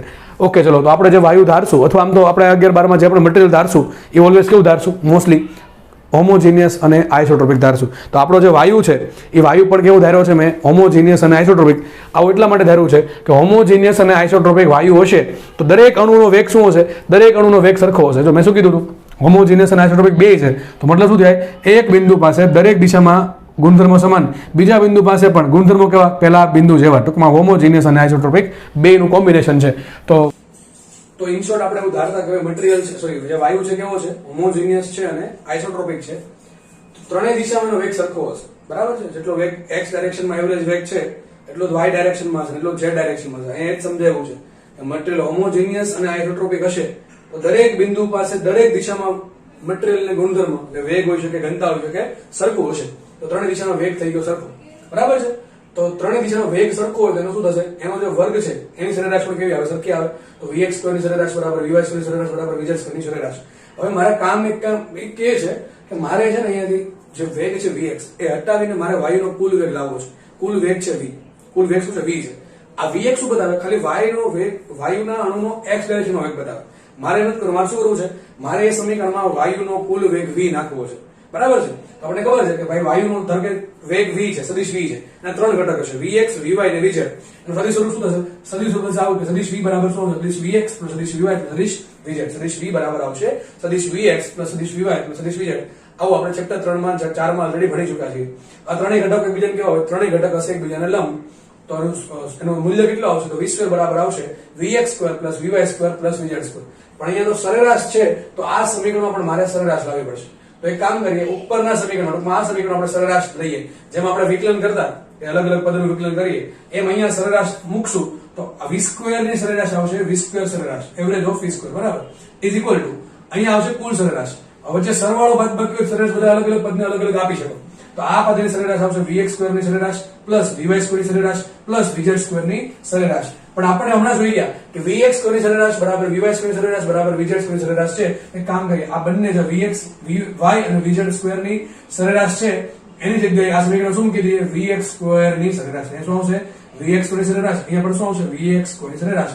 તો 1, 2 ને 3 વખત થશે vx² ની સરેરાશ. તો મારો જે મેઇન ગોલ હતો શું હતો? કે vx કાઢીને v લાવવું. એ હવે આવી ગયું. તો આપણે કામ કરીએ, vx² ને કરતા બને છેદમાં 3 ક્યાં જશે? 3 જશે છેદમાં. તો vx² ની સરેરાશ કેટલી આવશે? અને જો વાયુનો જે વેગ છે v એનો વર્ગની સરેરાશ ભાગ્યા 3 જેટલો આવશે. કેટલી આવશે? તો vx² ની સરેરાશ આવશે v² ની સરેરાશ ભાગ્યા 3. તો આપણે કામ કરીએ, આ જે દબાણનું સમીકરણ છે એમાં સિમ્પલ જે vx² ની સરેરાશ છે એને શું મૂકી દઈએ? વેગના વર્ગની સરેરાશ ભાગ્યા 3. તો સિમ્પલ સમીકરણ એક પરથી લખ્યું છે p બરાબર nm * vx² ની સરેરાશ બરાબર શું આવશે? વિચારો અહીંયા. તો vx બરાબર શું લખી દીધું? v² ભાગ્યા 3 સરેરાશમાં v² ભાગ્યા 3. હવે એક નવું પદ જો n * m. ચલો આપણે n * m નો શું આન્સર આવે સોલ્વ કરીએ. n શું છે? Small n. સ્મોલ n છે વાયુના અણુની સંખ્યા ઘનતા અને સ્મોલ n શું છે? એક અણુનું દળ. ફરીથી કહું છું, what is small n? What is small n? Small n is વાયુના અણુની સંખ્યા ઘનતા, બરાબર છે? મોલેક્યુલર ડેન્સિટી, બરાબર છે? તો સ્મોલ n છે એની સંખ્યા ઘનતા. સંખ્યા ઘનતા સૂત્ર શું આવે? કુલ સંખ્યા ભાગ્યા કદ. તો n/v શું આવશે? Capital N / v. અને સ્મોલ n શું છે? સ્મોલ n રાખીએ. સ્મોલ n છે એક અણુનું દળ. હવે વિચારો ઉપર અંશમાં શું આવ્યું? અંશમાં આવ્યું કેપિટલ N * સ્મોલ n. શું આવ્યું? Capital N * small n. Capital N છે અણુની કુલ સંખ્યા અને સ્મોલ m છે એક અણુનું દળ. બેનો ગુણાકાર શું આવે? કુલ દળ આવે, બરાબર કે નહીં? હવે અણુ 5 અણુ હોય અને ગુણ્યા એક અણુનું દળ મળે શું મળે? 5 અણુનું દળ. તો સિમ્પલ છે n * m કરવાથી શું મળશે મને? n અણુનું દળ મળશે. એટલે કે સિમ્પલ કુલ દળ કેપિટલ M મળશે ભાગ્યા v છે કદ. જો v વેગ નથી, v કદ છે, બરાબર ને? તો ઉપર શું આવ્યું? દળ ભાગ્યા કદ એટલે કે ઘનતા. સિમ્પલ મળી. તો જે સાબિત શું થઈ ગયું? n * m બરાબર લખા ρ. તો આવશે અહીંયા p બરાબર ρ/3 v². n * m બરાબર લખા છે ρ. તો આવશે p બરાબર ρ/3 v² ની સરેરાશ. તો આપણને છેલ્લે દબાણ મળી ગયું p બરાબર ρ/3 v², બરાબર? સિમ્પલ થિયરી છે. હવે તો આપણે હજી આ થિયરી થોડીક બાકી છે પછી આપણે પેલું જે મોસ્ટ આઈએમપી ઇક્વેશન છે આ ચેપ્ટરનું કે જેમાંથી મેક્સિમમ ક્વેશ્ચન પૂછાણા છે એના પર પ્રયાણ કરે તો તમે થોડુંક વ્યવસ્થિત લખી નાખો, બરાબર છે. કદાચ વચ્ચે મારો અવાજ થોડોક ઓછો આવતો હશે, થોડુંક એડજસ્ટ કરી લેજો, બરાબર છે. થોડુંક ટેકનિકલ એરના કારણે એવું થયું હતું, તો હવે સરખું થઈ ગયું હશે. તો આના પછીના બોર્ડમાં આપણે હવે આ સૂત્રને થોડુંક આગળ વધારી અને આપણા જે મેઇન સૂત્ર છે એના પર આવીએ કે જેનાથી અત્યાર સુધીમાં જીવાળાએ અને નીટવાળાએ, ખાસ કરીને નીટવાળાએ આ ટોપિકમાંથી એક જ ક્વેશ્ચનના દાખલા વધારે પૂછ્યા છે, એ ટોપિકની ચર્ચા હવે પછી કરીએ. તો આ થોડુંક વ્યવસ્થિત તમે અભ્યાસ કરો, સમજો અને પછી આને લખી નાખો, એટલે સ્ક્રીનશોટ લઈ લો, બરાબર. એના માટે ઓકે, ચલો.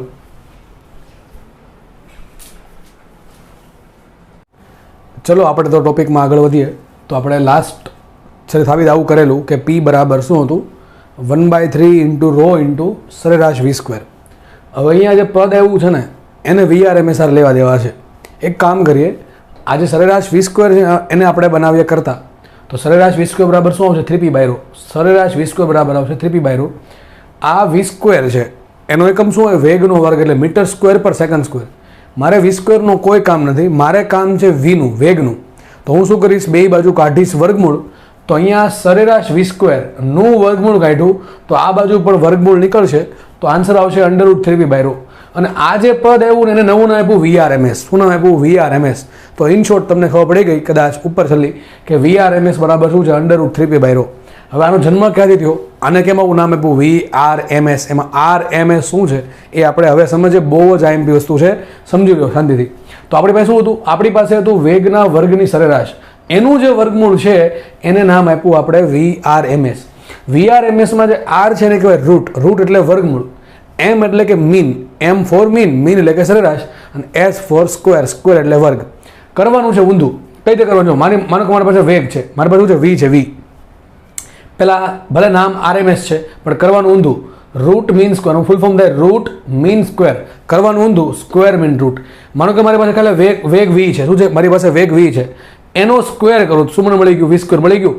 એનું મીન લઉં, મીન એટલે શું થાય, સરેરાશ. તો સરેરાશ V² થઈ ગયું, એનું કાઢો વર્ગમૂળ, તો શું થઈ ગયું, વર્ગમૂળમાં સરેરાશ V². અને આ જે આખી ઘટના બની, આમ કરવાથી જે પદ મળ્યું એમાં કંઈક આવું આવ્યું કે વર્ગમૂળ કોનું કાઢ્યું, વેગનો વર્ગ કર્યો, એની સરેરાશ લીધી અને એનું વર્ગમૂળ કાઢ્યું, તો જે બને છે એ બનશે VRMS. શું બનશે, VRMS. તો VRMS શું છે, પાછળ જોવાનું, પાછળથી સ્ટાર્ટ કરવાનું. VRMS શું છે, વેગનો વર્ગ કરો, એની સરેરાશ લો અને એનું વર્ગમૂળ કાઢો, તો જે પદ બનશે એ બનશે VRMS. તો વેગ છે એનો વર્ગ કર્યો, એની સરેરાશ કાઢી અને વર્ગમૂળ નીકળ્યું, તો શું મળ્યું, VRMS. તો આપણી થિયરી હવે પૂરી થાય છે. તો VRMS બરાબર શું, છેલ્લે સાબિત શું થયું, √3p/ρ. છેલ્લે સાબિત થયું, છાવ છેલ્લે આ થિયરી પૂરી કરતા અડધી કલાક પોણી કલાકમાં કે VRMS બરાબર શું એવું, √3p/ρ. હું ધારત તો આ સૂત્ર તમને ડાયરેક્ટલી આપી શકતો હતો, પણ મને એવું થયું કે ભાઈ તમારામાંથી અમુક લોકો ઘણી સારી મહેનત કરે છે, તો એના માટે હું સાબિત કરું, એટલા માટે મેં પૂરી સાબિતી તમને આપી છે. બાકી ડાયરેક્ટલી આ સૂત્ર જ આવે સીધું કે VRMS બરાબર √3p/ρ છે. તો તમને કદાચ આમાં ઘણું બધું શીખવા મળ્યું હશે જો તમે શીખવાની દાનતથી વિડીયો જોયો હશે તો, બરાબર. એ કન્ડિશન એપ્લાય. તો VRMS બરાબર શું આવશે, √3p/ρ. VRMS શું છે, તો વેગ છે એનો વર્ગ કરો, એનું વર્ગમૂળ, વેગ છે એનો વર્ગ કરો, એની સરેરાશ લ્યો અને વર્ગમૂળ કાઢો, તો જે પદ બનશે એ છે VRMS. તો આને સિમ્પલ VRMS કહેવાય. તો VRMS બરાબર શું આવ્યું, VRMS શું થાય, પહેલા સ્ક્વેર કરો, પછી શું કરો, રૂટ, અને પછી લ્યો મીન, અને આમ કરવાથી જે મળશે ને એને કહેવાય VRMS. જો આ પ્રમાણે બનશે, મને કે વેગ છે, વેગ, મારે વેગનું VRMS કાઢવું, પહેલાં હું શું કરીશ, વેગનું વર્ગ સ્ક્વેર કરીશ.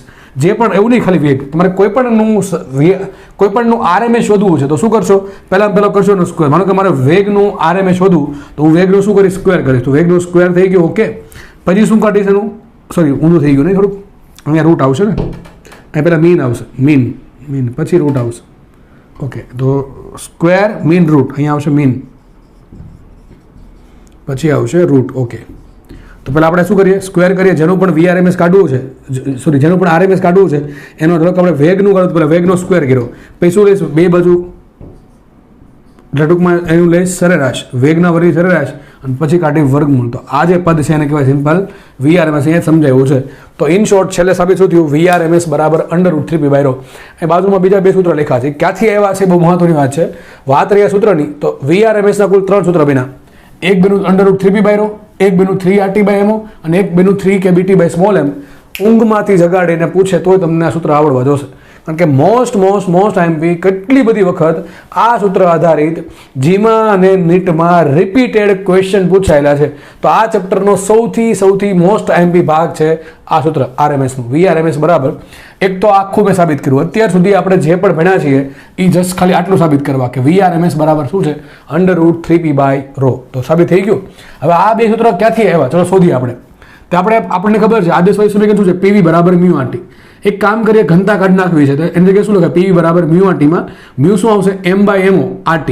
તો એક કામ કર્યું, સૂત્ર શું બની ગયું, PV બરાબર m/mo RT. મેન શોર્ટ લખ્યું છે. હવે આ દળ છે, આ કદ છેદમાં જવા દો, દળ ભાગ્યા કદને શું કહેવાય, ઘનતા. તો સૂત્ર આપણે આગળ ભણાવેલું છે, P બરાબર શું છે, ρRT/mo. શું છે, ρRT/mo. એક કામ કરીએ, P ભાગ્યા ρ ને કરતા બને તો P આ ρ ક્યાં આવશે, છેદમાં. તો P ભાગ્યા ρ બરાબર શું આવશે, RT/mo. શું આવશે, RT/mo. તો એક કામ કરીએ, 3 રહેવા દઈએ એમને અને P/ρ બરાબર શું મૂકી દઈએ, RT/mo. તો સૂત્ર મને નવું મળી ગયું, VRMS બરાબર √3RT/mo. શું મળશે, √3RT/mo. જ્યારે રકમમાં તમને દબાણ અને ઘનતાની વાત કરે અને RMS પૂછવું હોય અને દબાણ અને ઘનતાની વાત કરે તો આપણે સૂત્ર આવા પડશું. માનો કે રકમમાં તમને ખાલી તાપમાનની વાત કરે, બીજી કોઈ વસ્તુ આપી નથી, તો હું સૂત્ર આ વાપરીશ, આ નહીં વાપરીશ. અને ટૂંકમાં આ સૂત્ર પણ વધારે એમપી છે અને આ સૂત્ર આધારિત દાખલા વધારે પૂછાય છે. આ વચ્ચે છે ને એના આધારિત છેલ્લું સૂત્ર સાબિત કરું. સોરી, સૂત્ર ક્યાંથી આવ્યું જોઈએ, જુઓ. આપણે ખબર છે PV બરાબર શું હોય, μRT. ઓકે, ચલો વાંધો નહીં. હવે PV બરાબર શું લખ્યું, સોરી, PV બરાબર આ μ છે, μ નું સૂત્ર મૂક્યું n/n. આપણે ખબર છે n/n RT. હવે વિચારો, આ જે r ભાગ્યા n, r ભાગ્યા n શું kb કહેવાય, આપણે આ ભણાવેલું છે. તો શું છે અહીંયા, PV બરાબર n kbt. PV બરાબર n kbt. શું આવી ગયું, PV બરાબર n કેપિટલ N kbt. હવે કેપિટલ N બરાબર શું લખાય, વિચારો. હમણાં કંઈક આવ્યું હતું સૂત્ર આવું કે ભાઈ કુલ દળ શું હતું, કુલ દળ m બરાબર શું હતું, સ્મોલ m ઇન્ટુ કેપિટલ. યાદ છે ને, એક અણુનું દળ છે સ્મોલ m ઇન્ટુ શું કરું, કુલ અણુની સંખ્યા. તો મને શું મળશે, કુલ દળ મળશે.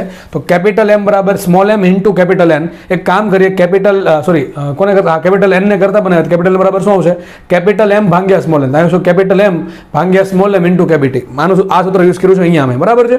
એક હવે વિચારો, આ V જવા દઉં છેદમાં, V ક્યાં જવા દઉં, છેદમાં. તો કુલ દળ ભાગ્યા કદ, તો m/v ને કહેવાય ρ. તો સૂત્ર આવી ગયું, P બરાબર ρ/kbt/સ્મોલ m. શું આવી ગયું, P બરાબર ρ/kbt/સ્મોલ m. યાદ રાખજો, સ્મોલ m શું છે, સ્મોલ m છે એક અણુનું દળ, કેપિટલ M છે કુલ દળ અને n છે કુલ સંખ્યા. તો છેલ્લું સૂત્ર મળી ગયું, P બરાબર ρ/kbt/સ્મોલ m. આ બહુ મોટું પદ છે, બરાબર. n બરાબર m/m લખ્યું છે. કેમ આવું કર્યું છે, મારે ઘનતા નાખવી હતી એટલા માટે, અને ઘનતા લાવવા માટે મારે દળ જોતું હતું એટલે. ઓકે, ચલો. તો P બરાબર શું મળી ગયું, ρ/kbt/સ્મોલ m. આ ρ ક્યાં આવે છેદમાં, તો P/ρ બરાબર શું છે, kbt/સ્મોલ m. આ જે P/ρ દેખાય છે કે શું કીધું, kbt/સ્મોલ m. તો મને મળી ગયું 3 kbt/સ્મોલ m. યાદ રાખજો, ક્યાંક mo આવે છે, ક્યાંક સ્મોલ m આવે છે. ભાઈ ખાસ યાદ રાખજો, મોટા ભાગના વિદ્યાર્થીને યાદ હોય સૂત્ર કે VRMS બરાબર √3 kbt/સ્મોલ m અથવા m. પણ m ભૂલી જાય. m શું છે, m છે એક અણુનું દળ. દેખાય છે, સ્મોલ m શું છે, એક અણુનું દળ લખ્યું જ છે કિલોગ્રામમાં. એટલે આખું સૂત્ર સમજવાનું છે, વ્યવસ્થિત યાદ રાખવાનું છે અને એનો યુઝ કરતા પણ આવડવો ફરજિયાત છે. તો 3 સૂત્ર થઈ ગયા, મેં 3 સાબિત કર્યા. 3 સૂત્ર થઈ ગયા VRMS ના મોસ્ટ આઈએમપી સૂત્ર. VRMS બરાબર √3p/ρ √3RT/mo is equal to √3 kbt/સ્મોલ m. યાદ રાખજો, આ બધું જ્યારે સૂત્ર તમે મૂકો છો, જ્યારે પણ આમાં કિંમત મૂકો છો, ત્યારે બધી રાશિનો એકમ એસા એકમમાં હોવો જોશે, તો જ તમને VRMS નો આ એકમ શું આવશે, તો એક વેગ જ છે ને, એક ટાઈપનો વેગ છે, એનો એકમ આવશે મીટર પર સેકન્ડ. શું આવશે, મીટર પર સેકન્ડ. કેવો વેગ છે, સ્ક્વેર મીન રૂટ વાળો, સીધો વેગ નથી. કેવો છે, સ્ક્વેર મીન રૂટ વાળો વેગ છે. ઓકે, તો VRMS છે એ 3 સૂત્ર છે, √3p/ρ √3RT/mo અને √3 kbt/સ્મોલ m. ઓકે, હવે પ્રેશર મૂકવાનું પાસ્કલમાં, ઘનતા મૂકવાની કિલોગ્રામ પર મીટર ક્યુબમાં, કારણ કે બધા તમારે એસઆઈ એકમમાં મૂકવા પડશે. આર તો આપણને ખબર જ છે કે 8.314 જૂલ પર મોલ ઇન્ટુ કેલ્વિન. અને ખાસ તાપમાન, મોટા ભાગના વિદ્યાર્થીની ભૂલ થશે અહીંયા કે તાપમાન તમને આપ્યું હોય 27 ડિગ્રી સેન્ટીગ્રેડ, ડાયા થઈને 27 મૂકશો, ખોટો દાખલો પડશે આખો. કારણ કે તમારે તાપમાન મૂકવું પડશે કેલ્વિન. બધું લખી દીધું છે કે દરેકનું એકમ શું હોવો જોઈએ. ખાસ એક તાપમાનનો એકમ શેમાં હોવો જોઈએ, ફરજિયાતપણે કેલ્વિનમાં જ હોવો જોઈએ. ચલો આગળ વધીએ. એમો મોટા ભાગ માટે આપણને ખબર છે, એમોનો એકમ શું હોય, ગ્રામ પર મોલ. શું હોય, ગ્રામ પર મોલ. હવે આપણને ખબર છે ગ્રામ છે એસા એકમ નથી, તો મોટા ભાગના વિદ્યાર્થીની બીજી ભૂલ પડે એમોના એકમમાં. માનો કે તમને એમ કીધું હોય કે 27 ડિગ્રી સેન્ટીગ્રેડ તાપમાને રહેલા ઓક્સિજન વાયુનો VRMS શોધો, તો તમારે સૂત્ર કયું વાપરશો, આ વાપરશો 3RT. ટી કેટલા મૂકશો, 300. 27 પ્લસ 273 300. એમો શું મૂકશો, તો એમો તમને રકમમાં આપણને આપ્યો હોય અથવા આપણને ખબર હોય કે ઓક્સિજન માટે એમો કેટલા હોય, તો હોય કેટલો, 32 ગ્રામ પર મોલ. પણ તમે ભૂલથી જો 32 ગ્રામ પર મોલ મૂક્યું તો દાખલો ખોટો પડશે, કારણ કે ગ્રામ પર મોલમાં ગ્રામ છે એસા એકમ નથી. તો યાદ રાખજો, તમારો જે એમો છે કોઈ પણ વાયુ માટે એમઓ છે, ધારો કે ઓક્સિજન માટે કેટલું હોય, ઓક્સિજન O2 માટે હશે 32 ગ્રામ પર મોલ, તો એને ફેરવવો પડશે કિલોગ્રામ પર મોલમાં. તો ખાસ મોટી વાત છે કે એમઓનો એકમ ખાસ યાદ રાખજો, શેમાં ફેરવવાનો, કિલોગ્રામ પર મીટર ક્યુબ. અને તાપમાનનો એકમ શેમાં લેવાનો, કિલો કેલ્વિનમાં. શેમાં લેવાનો, કેલ્વિનમાં. આ બે મોટા ભાગના વિદ્યાર્થીઓને પડતી ભૂલ છે, જેના કારણે અહીંથી રોકડા માર્ક જાય છે. બરાબર છે. તો એમઓ છે અણુભાર અથવા પરમાણુ ભાર, હિલિયમ હોય તો પરમાણુ ભાર, હાઇડ્રોજન H2 O2 N2 એ પ્રમાણે વાયુઓ હોય, બરાબર છે, બહુ પરમાણુય અણુઓ, તો એના માટે આવશે અણુભાર કિલોગ્રામ પર મોલમાં. શેમાં આવશે, અરે સોરી ભૂલ છે, કિલોગ્રામ પર મોલ, હો ભાઈ, મીટર ક્યુબ નહીં. ઓકે, તો કિલોગ્રામ પર મોલ આવશે. શું આવશે, કિલોગ્રામ પર મોલ, ગ્રામ પર મોલ નહીં આવે. રકમમાં તમને મોટા ભાગે એમો આપ્યો હોય અથવા તો તમે જે બનાવશો એ શેમાં આવશે, ગ્રામ પર મોલમાં આવશે. ફરજિયાત એને કન્વર્ટ કરજો કિલોગ્રામ પર મોલમાં. એક પહેલી ભૂલ ન પડે, એની ધ્યાન. પછી આર તો ખબર પડી કે ટી શેમાં લેવાનું, કેલ્વિનમાં. ચલો આપણે આગળ વધીએ. √3 kBT બાય સ્મોલ. એમાં કેબી શું છે, બોલ્ટ્ઝમેન અચળાંક બધાને ખબર હોવી જોઈએ, વેલ્યુ ખબર હોવી જોઈએ. એનું સૂત્ર શું આવે, કેબી બરાબર શું આવશે, R/NA. શું હોય કેબી બરાબર, બધાને ખબર જ છે, R/NA એસઆઈ એકમ. બરાબર છે. ઓકે, ચલો આગળ વધીએ. ટી લેવાનું કેલ્વિનમાં, ખાસ યાદ રાખજો small M. What is small M? Small M છે એક અણુનું દળ. હવે તમને અણુનું દળ ગ્રામમાં આપ્યું, ગમે એમ આપ્યું, ફેરવાનું છે એમાં કિલોગ્રામમાં. અને ખાસ યાદ રાખજો સ્મોલ એમ એટલે એક અણુનું દળ છે, આખા વાયુનું દળ નથી. મગજમાં રાખજો, બહુ મોટી વાત છે. સ્મોલ એમ શું છે, આ એક જ અણુનું દળ છે. ઘણી વખત તમને શું કરે ખબર છે, ઘણી વખત દાખલો પૂછે આવો, ઘણી વખત તમને આવું આપી દે કે જે વાયુ છે ને એનું કુલ દળ આટલું છે ને કુલ સંખ્યા આટલી છે, તો તમને કેપિટલ એમ આપશે ને કેપિટલ એન આપશે. એના પરથી સ્મોલ એમ મળશે કે નહીં મળે, મળશે. તો લખી દઈશું સૂત્ર, કેપિટલ એમ બરાબર શું આવશે, કુલ દળ ભાગ્યા કુલ સંખ્યા. તો આ પણ તમે વાપરી શકો છો, કુલ દળ ભાગ્યા કુલ સંખ્યા. આવું ક્યારેક કરશે, તમને વાયુનું આખા વાયુનું દળ આપી દેશે અને આખા વાયુમાં સંખ્યા કેટલી છે એ આપી દેશે. ટૂંકમાં કેપિટલ એમ અને કેપિટલ એન આપશે, તો બેને ભાગાકારથી શું મળશે, એક અણુનું દળ મળશે. તમારે એ અહીંયા મૂકવાનું છે જો તમારે આ સૂત્ર યુઝ કરવું હોય તો. બરાબર છે. તો આ પ્રમાણે દાખલા સોલ્વ થશે. તો સૂત્ર બહુ આઈએમપી છે, આપણે આ દાખલા ગણીશું, પણ એના માટે પહેલાં સૂત્ર વ્યવસ્થિત રીતે સમજાઈ ગયેલું હોવું જોઈએ. મેં તમને 3 પદ સમજાવ્યા કઈ રીતે આવે છે. ખાસ યાદ રાખજો, મોટા ભાગની 2-3 ભૂલ કરે. એક તો અહીંયા એમોનો એકમ ફેરવવાનો ભૂલી જાય, એમોનો એકમ તમને આપ્યો હશે કિલોગ્રામ પર મોલ, ફેરવવાનો કિલોગ્રામ પર મોલમાં. બીજી ભૂલ કરે તાપમાનનું કેલ્વિનમાંથી સોરી સેન્ટીગ્રેડમાંથી કેલ્વિનમાં ફેરવતા ભૂલી જાય, એ પણ ભૂલો નથી થતું. અને ત્રીજી વાત છે, સ્મોલ એમ આપ્યું છે, સોરી સ્મોલ એમની જરૂર છે, કેપિટલ એમની જરૂર નથી. સ્મોલ એમ શું છે, એક અણુનું દળ છે. તો આપણે આખું સૂત્ર તમને ફરજિયાત યાદ હોવું જોશે. બરાબર, VRMS બરાબર √3p/ρ is equal to √3RT/mo is equal to 3 kBT by small M. તો બહુ જ મહત્વની વાત અહીંયા થાય છે પૂરી. બરાબર, તો ત્રણેય સૂત્ર ફરજિયાત તમારે યાદ રાખવાના છે, બસ 100 વાતની એક વાત. બરાબર છે. બાકી મેં તમને ત્રણેય સાબિતી આપી કે p/ρ બરાબર RT/mo પણ થાય અને p/ρ બરાબર kBT બાય સ્મોલ એમ પણ લખાશે. ઓકે, તો અહીંયા આપણે આ થિયરી થાય છે પૂરી. ઓકે, જો તો વ્યવસ્થિત જોઈ લેવાનું. બરાબર છે. હવે આપણે આ ચેપ્ટરમાં જે થિયરી ભણીએ છીએ એમાં આગળની થિયરી ભણીએ, જેમ આપણને VRMS મળે છે એમ આપણને બીજી ઝડપો પણ મળે. આ બધી ઝડપ છે, રૂટ મીન્સ એટલે કે એની ગુજરાતી થશે સરેરાશ વર્ગિત ઝડપ. VRMSનું ગુજરાતી થાય સરેરાશ વર્ગિત ઝડપ. બરાબર છે. Root mean square speed. બરાબર, VRMS એટલે કે સરેરાશ વર્ગિત ઝડપ. તો જેમ આપણને RMS સ્પીડ મળે એમ એની આપણને ઘણી બધી સ્પીડ મળે. એમ તો એક મળશે એવરેજ સ્પીડ, બરાબર છે, પછી એક મળશે મેક્સિમમ પોસિબલ સ્પીડ, એક મળશે એની સાઉન્ડમાં સ્પીડ કેટલી હોય, અને એક મળશે સરેરાશ એટલે કે એવરેજ વેલોસિટી. અહીંયા ખાલી સરેરાશ વેગ આવશે. ચલો આપણે જોઈએ. હવે કે દરેક પદની હું સાબિતી નથી આપતો અહીંયા, જો કે આ બહુ પૂછાણું પણ ઓછું છે અથવા બહુ નહીવત માત્રામાં પૂછાયેલું છે એવી વસ્તુ છે આ. તો આ વસ્તુ પૂછવાના ચાન્સ ઓછા છે. હું એમ નહીં કહેતો કે ક્યારે નહીં પૂછાય, તમારે ફરજિયાત અને વ્યવસ્થિત તૈયાર કરવાનું છે કે જેથી કદાચ આમાંથી ક્વેશ્ચન આવડે તો આપણા માર્ક્સ જાય નહીં. ફરીથી કહું છું, આ જે ટોપિક છે એ પૂછાણો ઓછો છે. બરાબર, બહુ ઓછા ક્વેશ્ચન આમાંથી આવ્યા છે. ક્યારેક બને કે આમ તો આવતા જ નથી, પણ ક્યારેક પૂછી નાખે છે. પણ આપણે એને વ્યવસ્થિત તૈયાર કરવાનું છે કે જેથી કદાચ આમાંથી ક્વેશ્ચન આવી જાય આપણા નસીબમાં તો આપણને રોકડા માર્ક્સ મળે. કારણ કે અઘરું છે પણ નહીં. એટલે હું આની સાબિતી આપતો નથી, તમારે ડાયરેક્ટલી સ્વીકારવાનું છે. જસ્ટ ખાલી એક આંકડો બદલવાનો છે. તો આપણે કુલ 4 સ્પીડ જોવાની છે. 4 કઈ સ્પીડ જોવાની છે? સ્પીડ એટલે કે ઝડપ. એક જોવાની છે RMS ઝડપ એટલે સરેરાશ વર્ગી ઝડપ. બીજી આપણે જોવાની છે સરેરાશ ઝડપ. ત્રીજી આપણે જોવાની છે મહત્તમ સંભવિત ઝડપ. બરાબર છે. અને ચોથી જોવાની છે આપણે કે ભાઈ કોઈ ધ્વનિમાં ઝડપ કેટલી હોય. બરાબર છે. ધ્વનિમાં ઝડપ જે છે એનું વધારે આપણને સાબિતી તરંગમાં મળશે. તરંગમાં હું તમને સાબિત આપીશ કે ભાઈ ધ્વનિમાં ઝડપ કેટલી હશે. જસ્ટ ખાલી ત્યારે સૂત્ર આવે છે અને કમ્પેરિઝન કરવા માટે આપણે જોવાનું. તો ચલો આપણે હમણાં સાબિત કર્યું છે અત્યાર સુધીમાં પોણી કલાકમાં જ સાબિત કર્યું કે VRMS બરાબર શું છે, √3p/ρ √3RT/mo is equal to √3 kBT by small M. આને બોલજો સ્મોલ એમ જ તે ઘણા એમ યાદ રાખશે √3 kBT બાય એમ નહીં, સ્મોલ એમ. સ્મોલ એમમાં સ્મોલ તમને એવું યાદ અપાવશે કે એક અણુનું દળ લેવાનું, એટલે ભૂલ પડવાનો ચાન્સ નથી. એટલે બોલવાનું આમ √3 kBT બાય સ્મોલ એમ. ચલો થઈ ગયું. હવે આપણે બીજી જેમ આપણને RMS ઝડપ મળે, આ કોની ઝડપો છે? બધી વાયુના અણુની છે. વાયુની એક અણુની કઈ ઝડપ છે? RMS ઝડપ છે.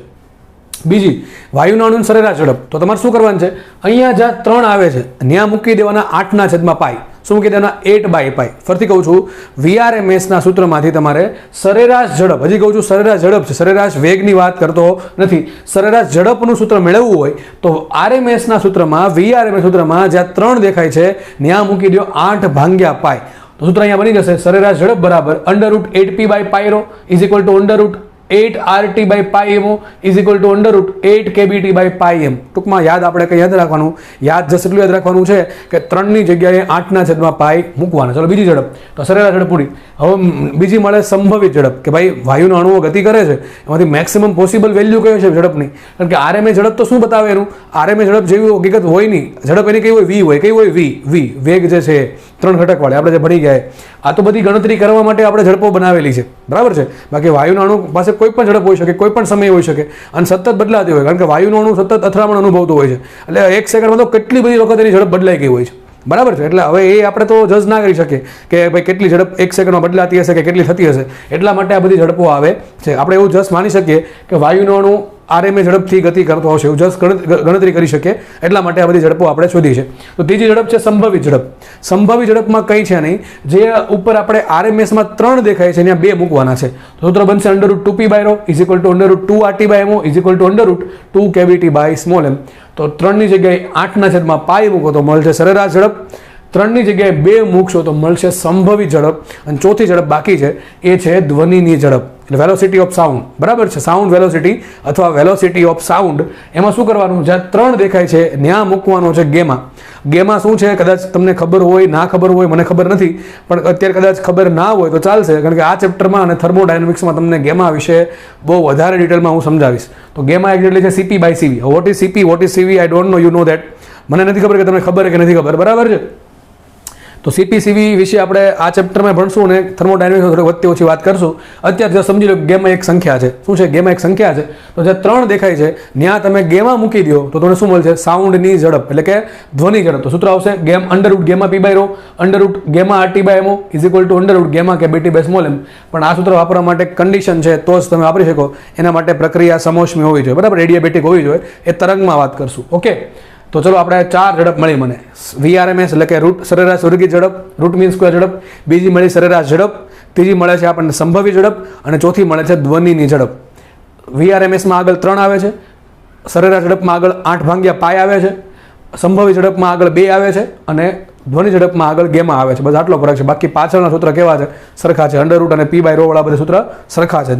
5મી વાત, તમને પ્રશ્ન એમ પૂછાય, જો કે આવું નહીં પૂછે સિમ્પલ, કે ભાઈ કોઈ વાયુ છે એ કોઈ પાત્રમાં ભરેલો છે તો આ વાયુના અણુઓનો સરેરાશ વેગ કેટલો હોય? જો હજી કહું છું, સરેરાશ વેગમાં અને સરેરાશ ઝડપમાં બહુ ફરક છે. સરેરાશ ઝડપ અદિશ રાશિ થઈ ગઈ, વેલ્યુ દિશારે કોઈ લેવા દેવા છે નહીં. જ્યારે સરેરાશ વેગ છે સદિશ રાશિ છે, અને મૂલ્યારે લેવા દેવા છે અને દિશારે પણ લેવા દેવા છે. માનો કે કોઈ વાયુનો અણુ છે અહીંથી ગતિ કરીને આમ જઈને પાછો આવે, ત્યાં સુધીમાં થશે એવું કે કોઈ વખતે એની વેગ ધન x દિશામાં છે તો પાછો કોઈ વખતે એનો વેગ ઋણ x અક્ષમાં હશે, તો બેનો વેગનું સરળ શું થાય? સદી સરળ 0 થશે. કોઈ વખતે વેગનો ધન વાયમાં હોય તો કોઈ વખતે વેગનો ઋણ વાયમાં હશે, તો નેટ વેગનો સરળો કેટલો થાય? 0 થાય, બરાબર છે. તો આમ કરતાં કરતાં એવું માનવામાં આવે છે કે ભાઈ વાયુના અણુનો વેગ છે એ કોઈ એક ડાયરેક્શનમાં જેટલો હોય, અમુક અથડામણ પછી વિરુદ્ધ દિશામાં એટલો જ હશે. ટૂંકમાં એનો સરેરાશ વેગ કેટલો હશે? 0 હશે, બરાબર છે. તો વાયુ ગતિ કરીને ફરી પાછો ફરે કોઈ સ્થાને ત્યાં સુધીમાં એનો સરેરાશ વેગ 0 હોય. ટૂંકમાં ઇન શોર્ટ એને જેટલા બી વેગ છે એનો સદિશ સરવાળો થશે 0, બરાબર. એટલે સરેરાશ વેગ આવશે 0. પણ સરેરાશ ઝડપ 0 હોય ને આ સરેરાશ વેગ 0 થવાનું કારણ શું? દિશાના કારણે થાય છે, બરાબર છે, આપણે ખબર છે. તો સરેરાશ ઝડપ 0 નથી. સૂત્ર શું આવશે? √8/πp/ρ. જ્યારે સરેરાશ વેગ બરાબર શું આવશે? 0 આવશે. હવે અહીંયા કમ્પેરિઝન લખી છે કે કયું સૂત્રમાં કઈ કઈ વસ્તુ આવે છે. જો તો VRSમાં આવશે 3, આગળ આ સંખ્યાની વાત છે. VRSમાં 3 આવે છે, સરેરાશ ઝડપમાં 8/π આવે છે, સંભવિત ઝડપમાં આવે છે 2 આવે છે અને ધ્વનિ ઝડપમાં આવે છે ગેમા. તો એ જ વસ્તુ લખી છે અહીંયા કે VRMSમાં આગળ આંકડો 3 નો આવશે, સરેરાશ ઝડપમાં આગળ આંકડો આવશે 8/π નો, સંભવિત ઝડપમાં આગળ આંકડો આવશે 2 નો અને ધ્વનિ ઝડપમાં આગળ આવશે ગેમાનો. આપણે ખબર છે સરેરાશ વેગ તો 0 જ છે, તો કઈ તમે એમ યાદ રહી જશે. તમને પૂછાની કમ્પેરિઝન કે 4 ઓપ્શન તમને આપ્યા છે કે સાચો ઓપ્શન શોધો. તમને કીધું હોય કયું મોટું, કયું નાનું, કયું સૌથી નાનું, એવું તમને 4 ઓપ્શન આપ્યા છે. તો બસ બાકીની બધું શું સરખી છે, પી બાય રો બધે સરખું છે. ફરક ખાલી ક્યાં છે, આગળના આંકડામાં છે. તો જેનો આગળનો આંકડો મોટો હશે, બરાબર, 3 8 બાય ભાગ્યા પાઈ 2 અને ગેમા, એમાં જેનો આંકડો મોટો એ ઝડપ મોટી હશે. તો યાદ રાખજો, તમે જો વિચારો 8 ભાગ્યા પાઈ ની કિંમત કેટલી આવે, ઉપર 8 છે, નીચે 3 14 છે, 3 દુ 6, ડેફિનેટલી આની કિંમત 2 કરતાં મોટી જ આવશે. આની કિંમત 2 કરતાં મોટી, 3 કરતાં નાની જ આવવાની છે. એવું લાગે તો કેલ્સી મારી દેવાનું લા, બરાબર. આનો 8 ભાગ્યા પાઈનો આન્સર 2 પોઈન્ટ સમથિંગ આવશે. તો આ જે ઝડપ છે એ 2 થી મોટી 3 થી નાની, મતલબ સૌથી મોટી ઝડપ કઈ થઈ, VRMS. સૌથી ઝડપ મોટી કઈ હશે, VRMS હશે. યાદ રાખજો, વાયુના અણુની 4 ઝડપો આપણે સમજ્યા અત્યારે. એની RMS ઝડપ, સરેરાશ વર્ગી ઝડપ, બીજી સરેરાશ ઝડપ, ત્રીજી ભેણા સંભવી ઝડપ અને ચોથી છે ધ્વનિ ઝડપ. એ ચારેમાં સૌથી મોટી ઝડપ કઈ હશે, VRMS હશે. એનથી નાની કઈ, સરેરાશ ઝડપ. એનથી નાની કઈ, સંભવી ઝડપ. કારણ કે 8 ભાગ્યા પાઈની કિંમત 2 કરતાં મોટી હોય એટલે. અને યાદ રાખજો, ગેમાની મેક્સિમમ વેલ્યુ છે ને 1.67 હોય, કેટલી હોય, 5/3. જસ્ટ ખાલી કહી દઉં છું, ગેમાની મેક્સિમમ કિંમત હશે 5/3. આનાથી વધારે ગેમા નહીં હોય, બરાબર. 5/3 હશે, 1.67. તો સાબિત શું થયું, 2 કરતાં નાની જ હોય. ગેમા અલગ અલગ વાયુ માટે અલગ અલગ હોય. આપણે જોશું બહુપરમાણીય વાયુ માટે ગેમાની કિંમત અલગ અલગ હોય. 1 પરમાણુ માટે અલગ હશે, દ્વિપરમાણુ માટે અલગ હશે, ત્રિપરમાણુ માટે અલગ હશે, બહુપરમાણુ માટે ગેમાની કિંમત અલગ હોય. એ આપણે પછી જોશું. આપણો અત્યારે ચર્ચા વિશે ગેમા નથી, બરાબર છે. પણ ગેમાની તમને અત્યારે કહી દઉં છું, ગેમાની વધુ કિંમત એટલી હોય, 1.67. તો 2 કરતાં નાની મોટી, 2 કરતાં નાની એટલે સૌથી નાની ઝડપ કઈ, ધ્વનિ ઝડપ. યાદ રાખજો, આ વસ્તુ તમને પૂછાય છે કે નીચેના ચારેયને ક્રમમાં ગોઠવો, ઉતરતા ક્રમમાં, ચડતા ક્રમમાં, બરાબર છે. તો સૌથી મોટી ઝડપ આવશે VRMS. કોના કારણે, 3 આગળ 3 આવે એટલે. એનથી નાની આવશે સરેરાશ ઝડપ, આગળ 8 ભાગ્યા પાઈ આવે એટલે. અને 8 ભાગ્યા પાઈની કિંમત 2 કરતાં મોટી હોય, 3 કરતાં નાની હોય. અને સંભવિત ઝડપ માટે આગળ 2 આવે છે, સૌથી નાની ઝડપ આવશે ધ્વનિ ઝડપ. અને સરેરાશ વેગ તો ઓલરેડી 0 જ છે. તો આ વસ્તુ તમારે બહુ IMP છે, બરાબર છે. વ્યવસ્થિત ધ્યાનમાં રાખવું. ખાલી જસ્ટ એક સૂત્ર યાદ હોય તમને, VRMSનું. તમને ખાલી VRMS સૂત્ર યાદ હોય તો આ કંઈ ગોખવાની જરૂર છે નહીં. બસ ખાલી આગળના આંકડા ખબર હોવા જોઈએ, બસ. ઘણા સુધી આગળના આંકડા ઉલટા સુલટા થઈ જાય. સંભવિત ઝડપમાં 8 બાય પાઈ આવે અને સરેરાશમાં 2 આવે, એવું થઈ જતું હોય. તો એના માટે થોડીક વ્યવસ્થિત તમારે જોવું પડશે, રિવિઝન કરવું પડશે, લખીને યાદ રાખવું પડશે, તો યાદ રહી જશે. તમને VRMS સૂત્ર આવડે તો આ સૂત્ર આરામથી આવડશે. આમાં કોઈ મોટી વાત છે નહીં. પહેલા વાત તો પૂછાય તો, બાકી મેક્સિમમ ટાઈમ 99.99% દાખલા આ સૂત્ર આધારિત આવશે. વધારે પડતા VRMSના દાખલા વધારે પૂછાય છે. આ ચેપ્ટરમાં જેટલા બી ટોપિક છે એમાં સૌથી વધુ આ ટોપિક આધારિત દાખલા વધારે પૂછવાના છે. આમાંથી મેં તમને કીધું પ્રમાણે ચાન્સ બહુ ઓછા છે, પણ આમાં કંઈ ગોખવાનું એટલું બધું કંઈ છે નહીં, બરાબર છે. જસ્ટ ખાલી આંકડા આગળના યાદ રાખવાના છે. તો યાદ રાખી લેવા, કારણ કે ભૂલથી પણ જો આમાંથી ક્વેશ્ચન આવી ગયો તો તમારા માર્ક જવા જોઈએ નહીં, બરાબર છે. બીજાને આવડે કે ન આવડે, આપણને આવડવું જોઈશે, બરાબર. તો એના માટે આ તમને તૈયાર કરવું, બરાબર. જસ્ટ ખાલી આંકડા હોય અને છેલ્લે પછી આ કીધું એ કોણ મોટું કોણ નાનું, બરાબર. આટલું આપણે રાખીએ. ચલો.